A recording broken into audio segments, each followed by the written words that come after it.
Okay, welcome to part 2. Now we'll discuss the sinus projections that we are doing for checkoff. We'll be discussing the Waters, the Caldwell, the Lateral, and the SMV. These projections should all be done at the wall bucky. Whenever possible, you should image sinuses upright in order to visualize any possible air fluid levels in the sinus cavities.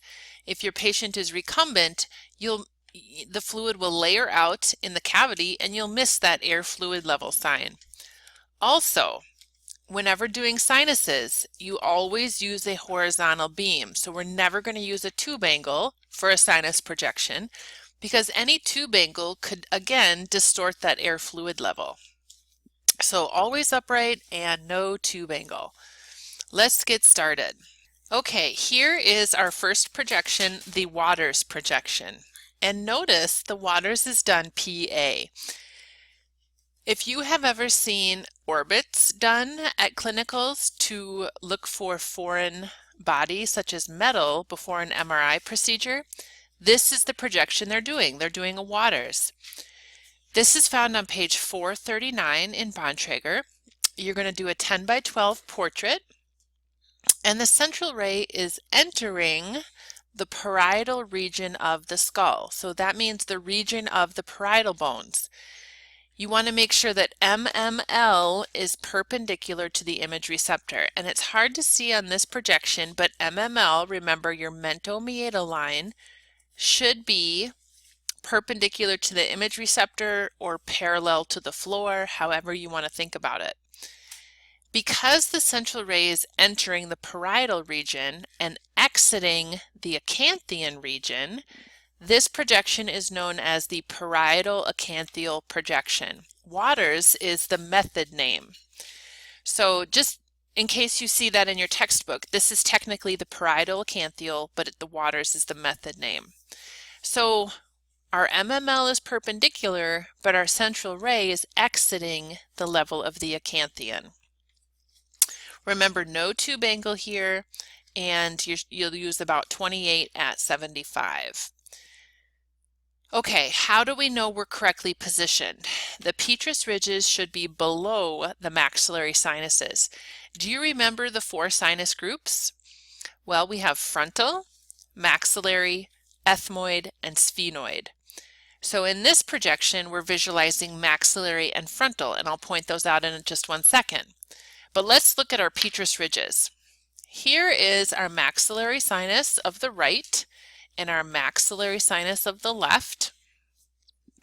And you can see this line here is your right petrous ridge, and this line here is your left petrous ridge, and they are in fact below the maxillary sinuses.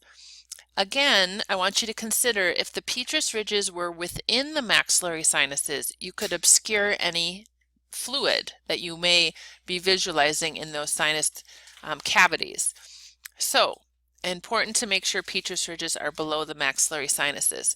Here are the frontal sinuses. And I just want to say frontal sinuses vary quite a bit from patient to patient. Some patients have really, really small frontal sinuses. Some people have really big frontal sinuses. There's a lot of variance. Maxillary sinuses tend to be pretty standard from patient to patient. Okay, notice you can see the ethmoid sinus here, but a Waters isn't necessarily the best projection to see the ethmoid sinus. So I'll try to talk about that with each projection.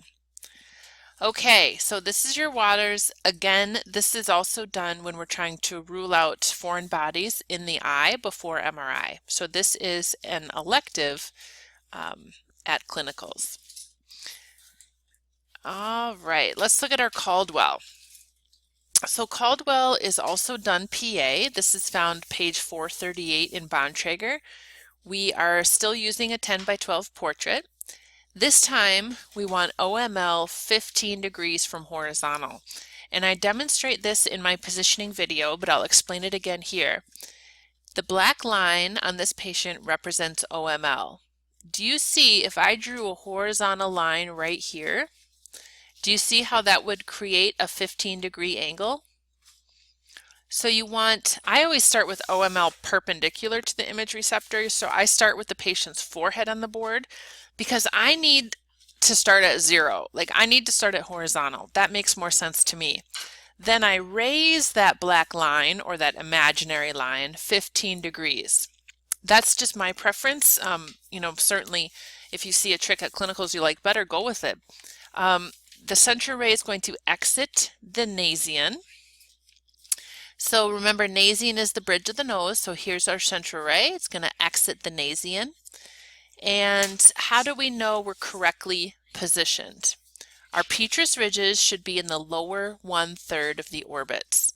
So here's my left petrous ridge. Here is my right petrous ridge, again filling the lower 1/3. Remember the PA skull that we looked at in the previous presentation? In a PA skull, the petrous ridges fill the orbits.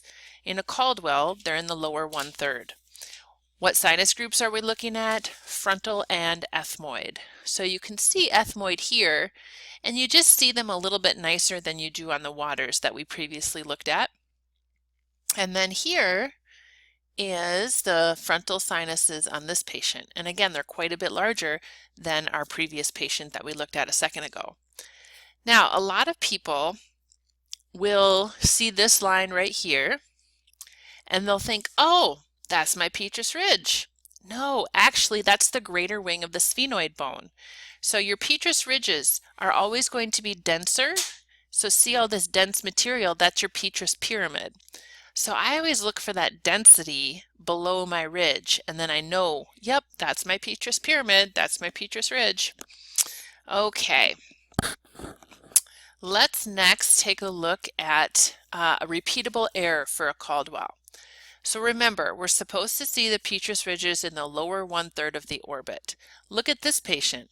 My petrous ridges are actually below my orbits.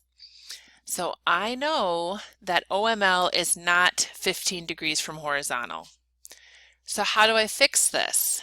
If you want to raise the petrous ridges, remember you tuck the chin. Lowering the chin will raise the ridges. Okay, good. Okay, let's look at our lateral sinus projection.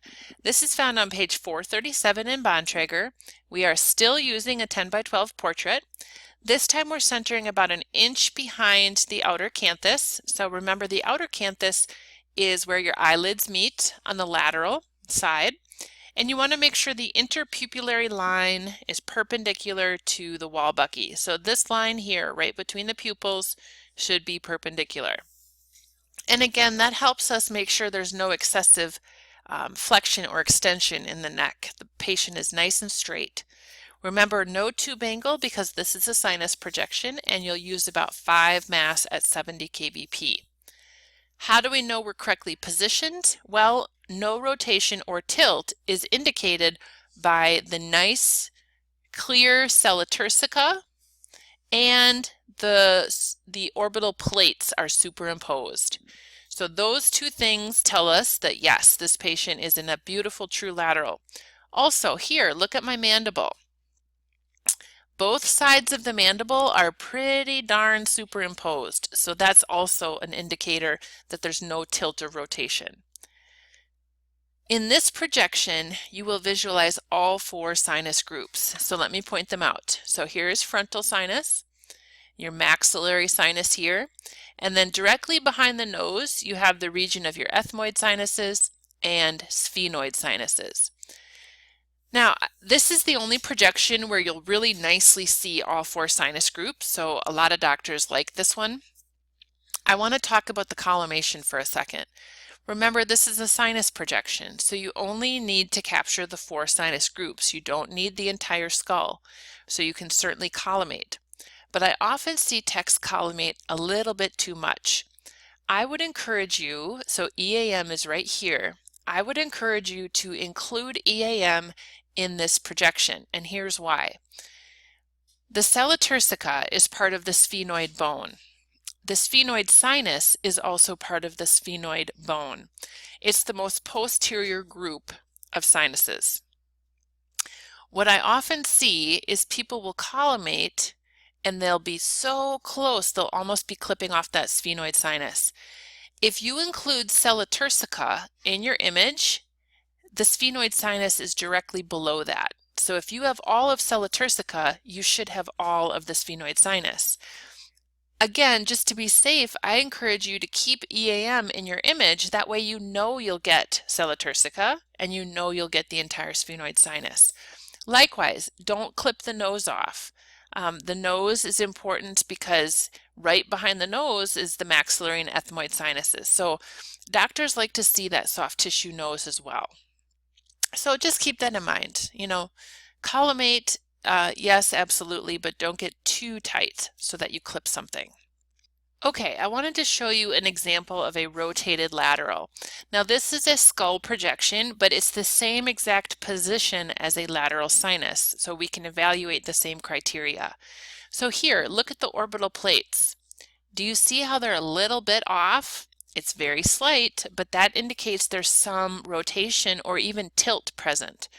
Also, look at the selaturcica. You see how it's kind of elongated and it's not a nice sharp U like we saw in the previous image? Again, that elongated selaturcica tells me there's some rotation here. So just a couple things to look for. Our last projection is the SMV. This is found on page 440 in Bontrager. We are still using a 10 by 12 portrait cassette or image receptor. So all of your sinuses are done on a 10 by 12 portrait. Okay, notice this position right here. This can be difficult for patients, again, especially your elderly patients who maybe have some arthritis in their neck or who are unsteady on their feet. You can certainly do this sitting, but we do want the patient upright to help visualize any air fluid levels. The central ray is entering the level of the gonian angles, so that's right here, that angle on our mandible, so right here, with IOML parallel to the wall bucky. Very nice. We're going to use about 34 mass at 75 kVp. No tube angle, of course, because this is a sinus projection, and the central ray is exiting the vertex or the top of the skull. How do we know we're correctly positioned?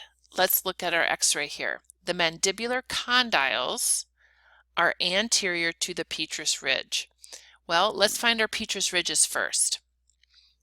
So petrous ridges, do you see this little mottled looking stuff right here? Those are your mastoid air cells, and they're also part of your temporal bone, just like your petrous pyramid. If you are having trouble finding the petrous ridges, look for those mastoid air cells. The petrous ridge sits right on top. So you mastoid air cell, and then petrous ridge would be right on top. In an SMV, you want the condyles of the mandible, so here and here, to be anterior to those petrous ridges. So the nose is up here, and this is the back of the skull. So this would be anterior, and this would be posterior. So here, my condyles are anterior to my petrous ridges. Very nice. What sinus groups are we seeing here? We are seeing sphenoid, which is our most posterior, then ethmoid, and also maxillary, which are up here. We are not seeing frontal sinuses in this projection. Okay, that concludes our discussion on sinus projections. If you have any questions at all before the checkoff, please let me know. Thank you so much for your time.